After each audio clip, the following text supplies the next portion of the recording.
2 types of analysis అనేది follow అవుతుంటాను. One is the ground based analysis and okay. Second is the scientific model based analysis.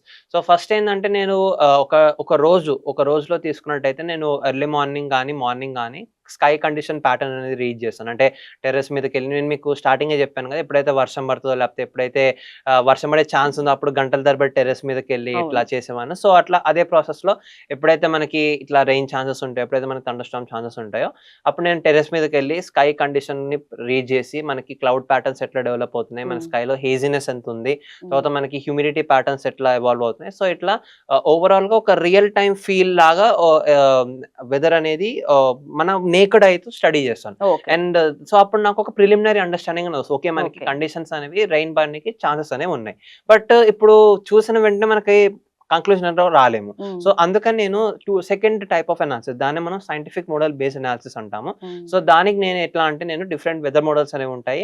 And also different weather charts అనేవి ఉంటాయి. Okay. So, ECMWF అని, GFS అని and also we have GEM అని, తర్వాత Canadian model అని, తర్వాత access G అని, హ్మ్. తర్వాత జేఎంఏ అని, జపనీస్ మెటరాలజికల్ ఏజెన్సీ అని, తైవాన్ మెటరాలజికల్ ఏజెన్సీ అని, అండ్ యూకే మెట్ అని. సో, ఇట్లా చాలా వెదర్ మోడల్స్ అనేవి ఉంటాయి.